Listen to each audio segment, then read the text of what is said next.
Okay, Scotland have overcome Argentina 14-9 in a very scrappy affair. Both kickers, Laidlaw and Sanchez, missed kicks at goal. There was a lot of kicks missed by both. Had their kicks landed, Argentina would have actually possibly won the game. It was 6-3 at half time.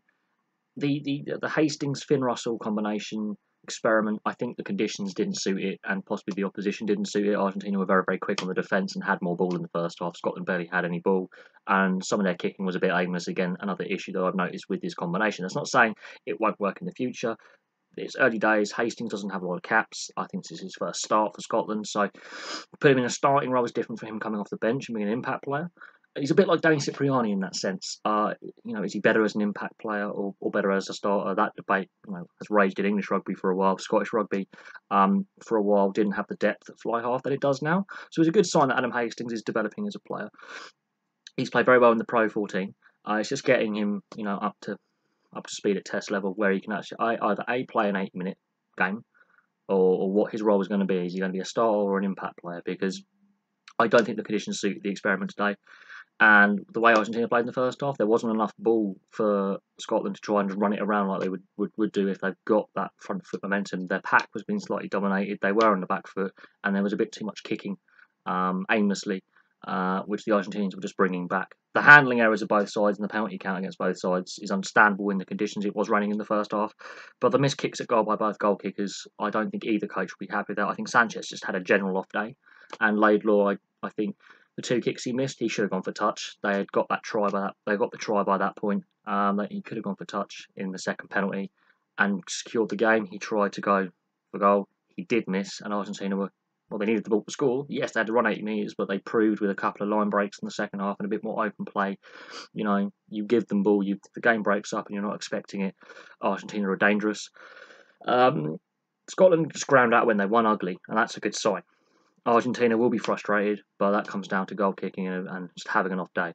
But there's a reason why Sanchez is one of the best goal kickers in the world, one of the best fly halves in the world with over 700 international points. He's not a no-hoper. This is not an Argentina side of 10, 15 years ago before the 2007 World Cup. This is a world-class Argentina side that's, we've not got the playing depth that I think they would like. The game is getting more professional in Argentina. They've only got the one professional side in the Super Rugby, but the game is developing its professionalism, something that the Argentinian Federation was very much against for many years until Augustin Pichot changed the culture there. So Argentina is still a work in progress, but in World Cups they always step it up. So Argentina will learn something from this autumn. They need to scout the talent depth. The issue Argentina have had in the past is a lot of their players end up playing in France or Italy and then converting to the Italian flag, the Italian heritage, or the French flag because of Mediterranean heritage from a parent or grandparent, because Argentina has a very young immigrant society from Europe. So that's an issue that Argentina have had in previous years. Is the early days of professionalism in the 90s to the mid 90s. A lot of players decide to choose the allegiance at youth or senior level for European nations, which has hampered them a little bit. But overall today, the penalty count was too high for Argentina as well. A lot of turnover ball for both sides. I think Scotland will not learn as much from that experiment with Adam Hastings at fly half and Finn Russell at inside centre as much as they would want to. I think the conditions as well in the first half didn't suit that style of play that they wanted. They needed to be a little bit more conservative. Possibly we'll get a few more phases together. We're trying to always try something off first phase. That didn't start working. Then they started kicking aimlessly. That didn't start working.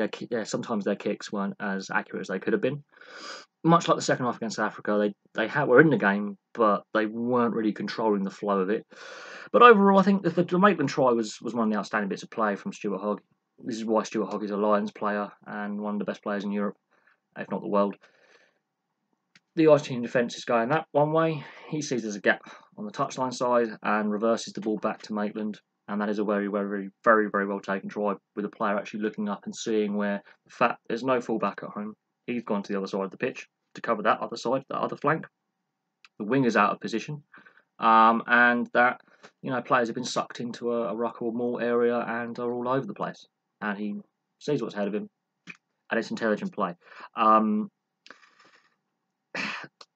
They still kept Argentina in the game though with some really loose kicking as well.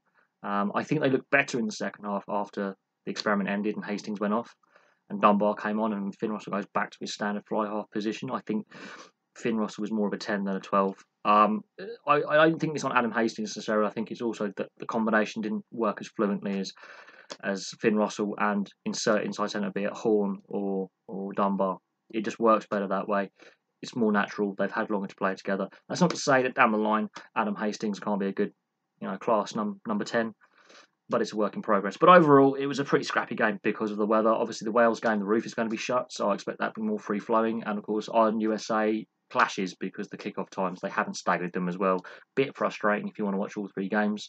I don't have enough available monitors to flick between the two, so I'm going to have to choose Wales or Ireland to pick a game, and the Wales game probably is going to have better handling and be more intense with Wales South Africa. It's going to be a more even contest. Whether it's more entertaining or not is another thing, but the weather is affecting how games are being played. If the Scotland game's anything to go by, there's a lot of bad weather around Europe, so I think I'll choose to watch the Wales game.